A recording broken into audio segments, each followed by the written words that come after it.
Today I will be discussing about the nature of Christian ethics. No?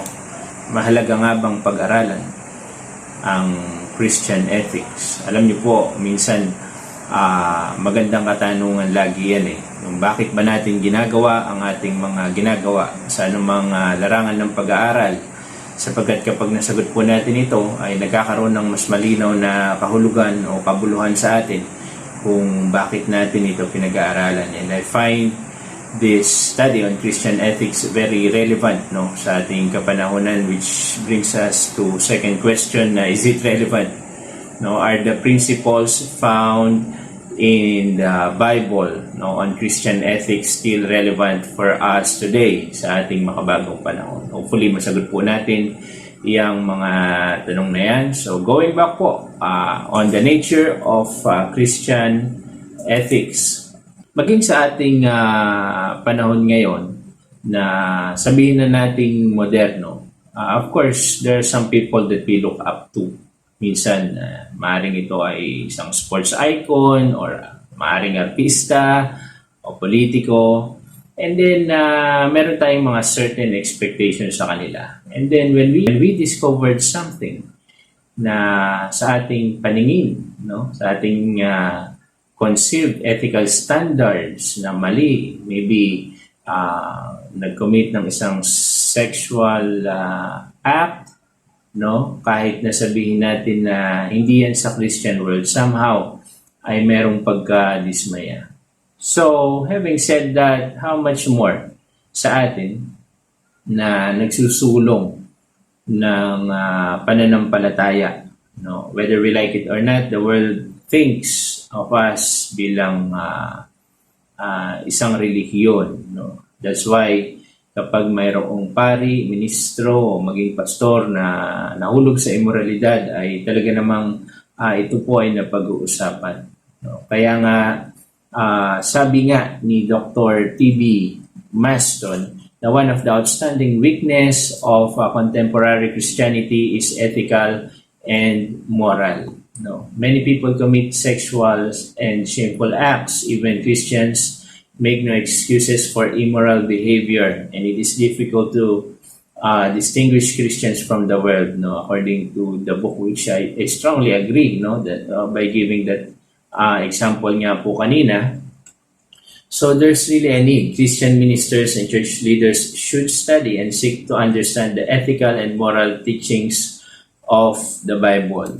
Saan nga po ba nagmula ang salitang ethics na ito? Let's define first ang ethics po. Let's have some definition of terms. Ito po ay galing sa Greek word na ethos, which means customs, practices that are approved by a given culture. It is also known as science of morality. Ito po ay, we call it normative science. Hindi siya kagaya ng mga descriptive science that we know of, kagaya ng chemistry, biology, mathematics, at kung ano pa. It focuses primarily sa human behavior. Then ethics is a study of the principles by which man lives in his society. Morals deal more with practices which are considered acceptable in any given community. At yung ethics naman, these are principles by which man lives in his society. Now, of course, when we put the word Christian doon sa ethics, that gives a whole new definition dahil it is not just focused on man, but when we say Christian, Christ in the Bible has something to do dun po sa ethics na ating pag-uusapan. Ayon po kay Emil Brunner, he defines Christian ethics as human conduct that is determined by divine conduct. And of course, kung walang acknowledgement ng deity, ay ethics won't matter. If people will just base their ethical standards or behavior based on what they think right or what they think that are wrong, then there will be chaos, no? If it's just based on emotions or whatsoever. Kaya nga po, napakahalaga ng subject na ito because ito po ay masabi nating foundational in a sense na meron dapat authority behind doon sa mga ethical standards or principles na ating pinangahawakan, because it's easy to question na bakit, no? Lalo na natural sa ating mga tao yung ganong klaseng behavior na laging nagpupumiglas. We don't want to be told what to do, no? Basically parang ganun ang dating. So what perceived to be isang example po nito, halimbawa ay yung mga ethical standards na mapapansin natin sa Bible, even sa Old Testament, na when God gave certain commandments to His people, particularly nga yung bansang Israel. And during that time, of course, may mga surrounding nations that are considered more powerful than them, more sophisticated, more advanced than them. And so ito pong grupo ng mga tao, itong Jewish people, ay parang bang medyo absurd yung dating, masyadong fanatic. They have this monotheistic view of God, embracing certain principles that they thought, no, na hindi nababagay sa kanilang panahon. But we discovered now na maraming mga principles, no, that they thought before are obsolete, irrelevant, no, ay na-discover ng mga surrounding nations na ito na very, very applicable, no, and able to create a strong, stable, sustainable society. Kaya it's very interesting tong topic na to. Although, medyo yun pong angulo na yun sa chapter 2 po natin talagang pag-aaralan. Let's move on. Now, let's talk about the matter of the basis of authority in ethics, which is critical sa ating panahon ngayon. Let's define some terms dito sa book. Authority refers to primary source of truth which man recognizes and allows to control his life. Parang ganun, no? Para bang kapag meron kang sinabing bawal, bakit bawal yan? Bakit mo dapat gawin ito? Merong pwedeng ikatwiran. Sinong nagsabi? Bakit? Ayan, di ba? Bakit ko ito susundin? The new morality, ito po yung popular na sa atin, sa panahon natin ngayon, whether we like it or not, has emphasized relativity over against absolutism. We're going to define those terms also. Ano po ba yung tinatawag na absolutism? Absolutism is the concept that God and His Word set the standard of ethical and moral behavior from which man may not vary. No.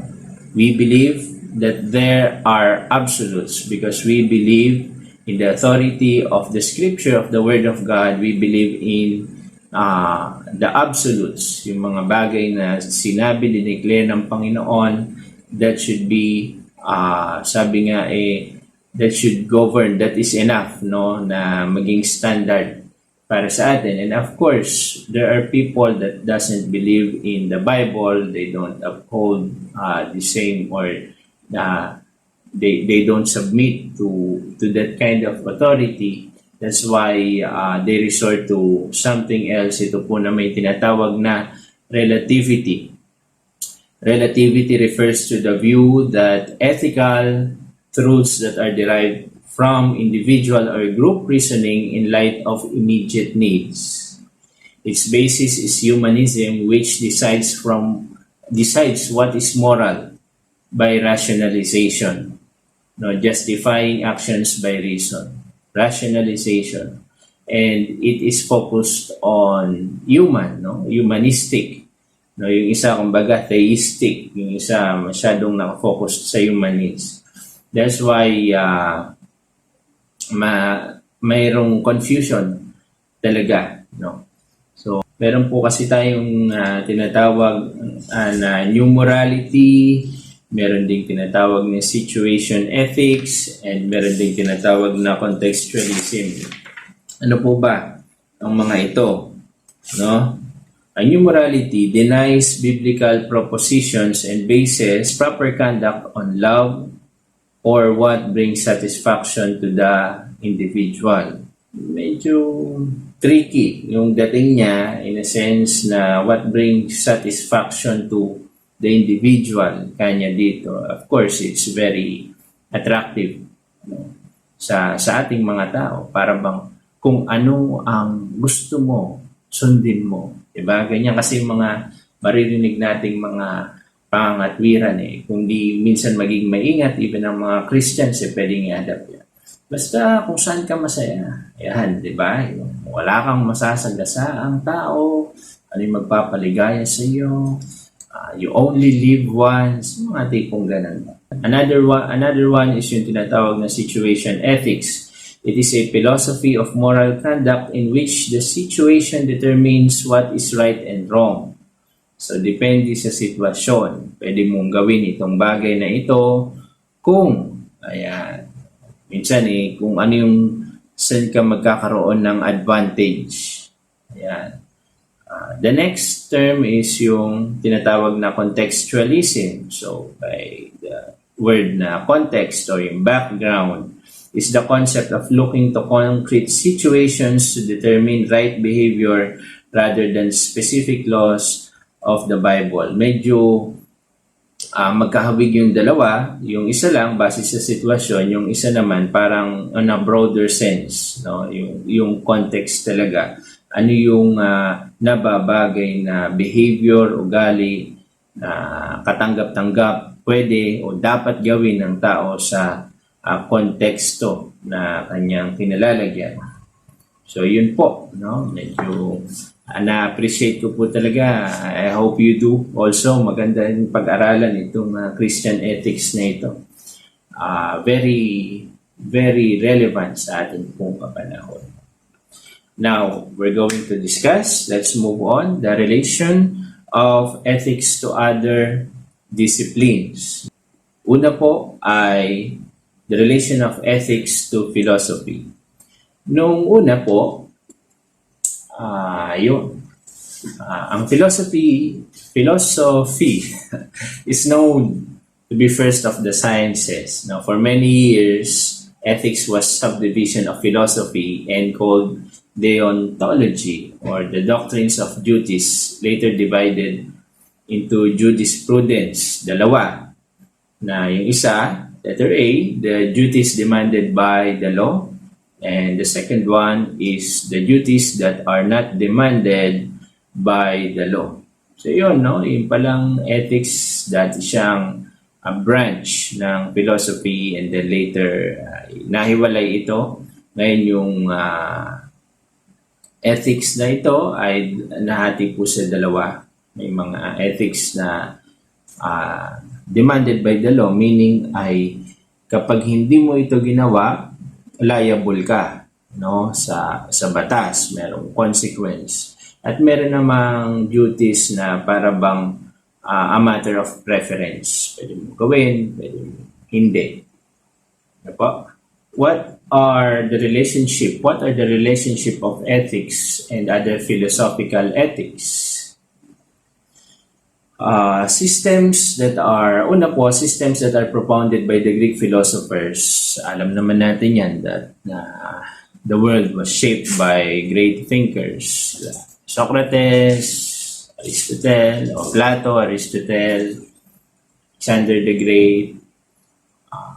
And it has a connection, of course, during the time of Christ sa ating intertestamental study. No, na of course yung mga sumulat po ng Bible is affected or influenced, we can use the term shaped by those philosophies by the Greeks, followed by many in the days of Christ, no, and surely influenced the man who wrote the New Testament. There are three theories to the way Christian ethics should be related to other ethical systems. We're still talking about philosophy, under philosophy. Ito po yung relationship na Christian ethics sa philosophy. So again, three theories as to the way Christian ethics should be related to other ethical system. No, under pa rin po ito ng philosophy. The first one is the theory of elimination. Meaning to say, no, from the word eliminate, yung mga philosophical ideas, ang paniniwalang ito sa turing ito has nothing in common with Christian ethics and should be eliminated. Para bang magkasalungat na magkasalungat talaga sila. The second one is what we call the theory of absorption. Now, this theory proposes that some of the that some of the teachings of the systems may be absorbed into the body of Christian teachings. So, pwedeng para bang i-blend, no, yung mga philosophies, mga principles na ginawa ng mga tao, especially in the past. Sa bagay, mapapaisip nga naman tayo, paano kung kahawig nga nung nandoon sa Bible, just because this certain philosopher say this so and so, hindi na nga ba natin pwedeng ma-adapt or ma-adapt nga ba ang tawag doon? It's quite complicated in a sense na yung sumulat din ng Bible is somehow influenced by certain philosophers during the days of old. So, yun. Number 3 is the theory of supplementation. This theory suggests that the two systems can coexist and the teachings of some philosophers can supplement Christian ethics in a positive way. So, ito po yung tatlong theories as to the way Christian ethics should be related to other ethical system. So, ano po ba yung para sa inyo? Ayan. So, pag-isipan po natin. The emphasis upon the distinctiveness of Christian ethics magnifies the sufficiency and the superiority of the Christian interpretation of good life over all other systems. So, regardless, ano man doon sa tatlong iyon, without a doubt, alam naman natin na siyempre, ang superior pa rin the sufficiency and superiority of the Christian interpretation of the good life ay dapat nakahigit, no, on all other systems. Why? It's not just a matter of pagiging superior, but we believe that the Bible is ultimately the standard, no, of truth and principles in which we should live by. Let's move on. Ngayon naman po ang relationship ng ethics sa theology. There is very close relationship between theology and ethics. Of course, for a very obvious reason that yung mga ethical principles na pinangahawakan natin is based on the Bible, which deals about primarily about theology, about who God is. Theological beliefs form the basis of conduct. The two cannot be isolated. Theology includes several disciplines which are also related to Christian ethics. And natural, syempre, mga pastors, ministers uses ethical insight sa kanila pong preaching, counseling, and other forms of ministry. Kaya talagang related po. So, yun ang relationship ng Christian ethics sa theology. Now, the next is the relationship of ethics sa sociology. It is also closely related sa sociology, which is the study of human relations and ways in which men can live together in harmony and happiness. Hindi ba't yan naman talaga yung paulit-ulit na ipinamamanhig sa atin din ng Bible, no? Lalo sa mga teachings ni Apostle Paul.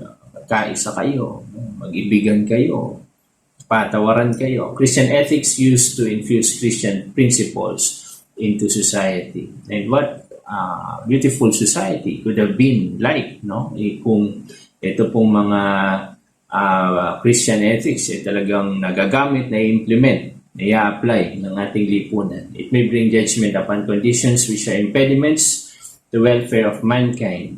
Of course, no?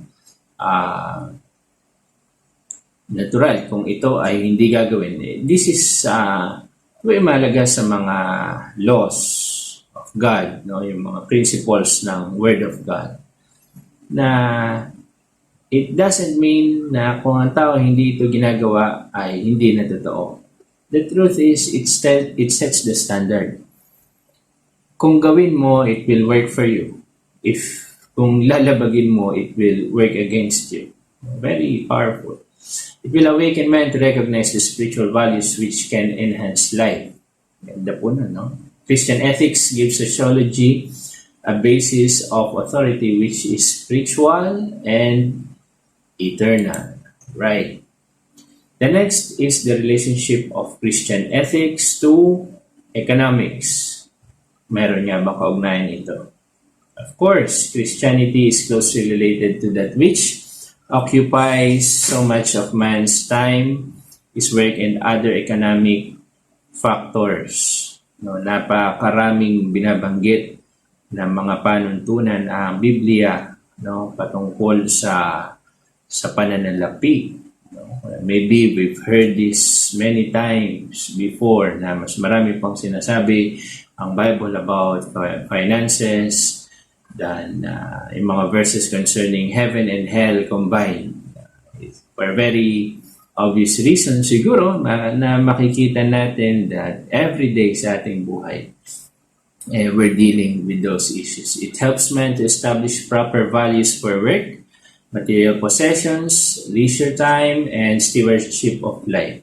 Naman na andyan yung mga principles ng Word of God, na we're encouraging diligence, di ba, sa Book of Proverbs. Ano pa ba yung mga examples ng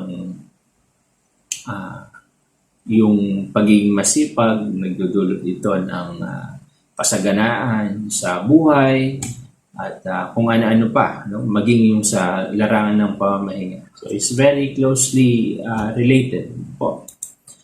The next is the relationship of Christian ethics sa atin pong citizenship. Christian ethics give illumination to man as he faces his civic responsibilities.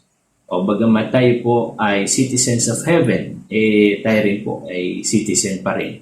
Dito sa mundong ibabaw na to, kung saan tayo napapabilang, it helps to know what to do when political corruption exists. Magrarally-rally ba tayo? Magpuprotesta ba tayo? Kung anong gagawin natin? Ayan, mga halimbawa. Yan. Emphasizes that ethical character of God whom we serve, the moral nature of man, and the worth of every individual in the sight of God, and the importance of love as the central virtue of life. In decision-making, love will be accompanied by justice, tenderness, and humility.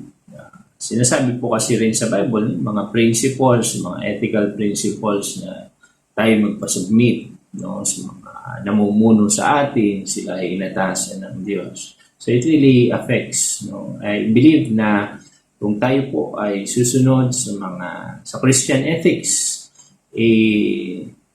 mas magkakaroon tayo may tuturing na mga mabubuting mga mamamayan, no, good citizen. And of course, not to the point lang na i-compromise natin ating faith, no, or it violates yung ating gobyerno, tell something na i-violate natin yung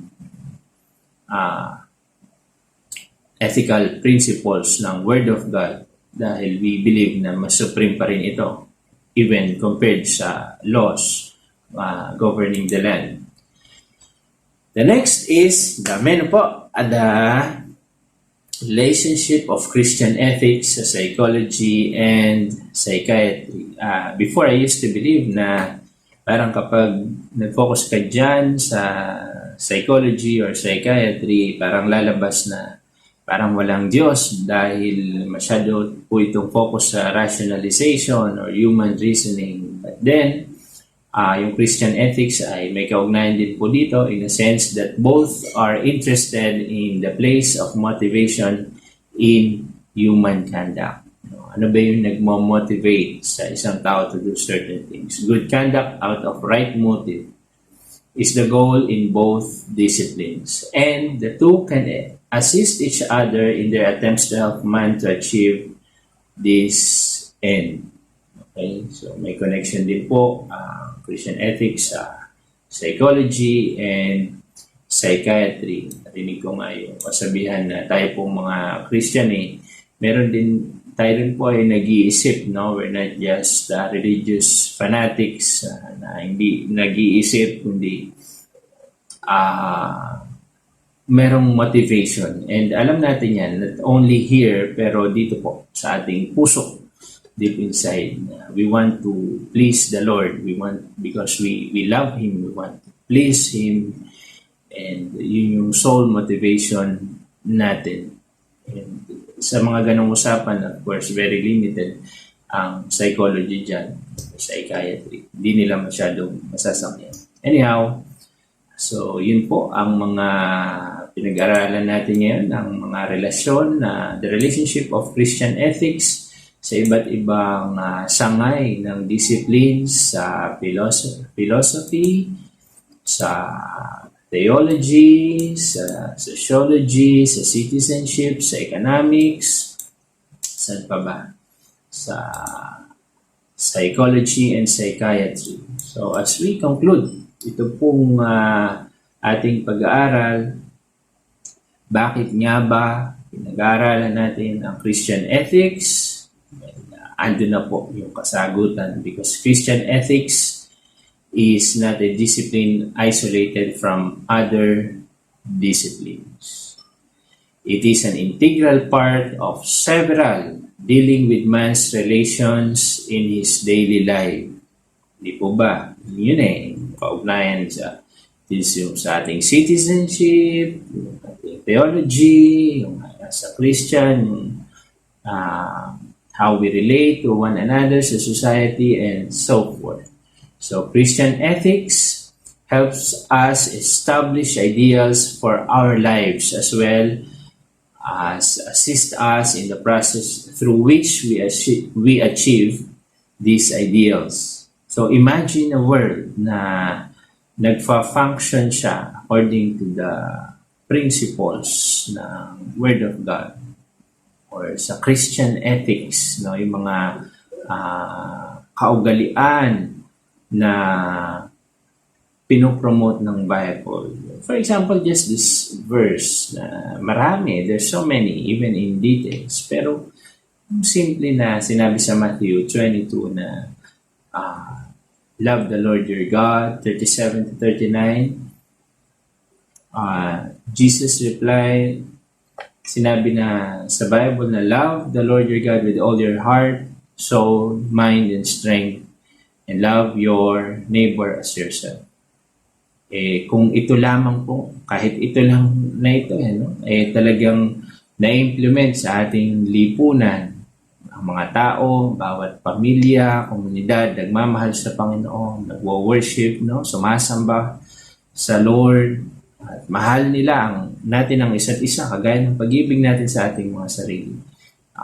What a world, what a wonderful world. Parang mapapakanta tayo ng what a wonderful world kapag ganun po ang nangyari. It is like heaven here on earth. So yun po ang the nature of Christian ethics. Salamat po sa pakikinig sa report na ito. God bless you po.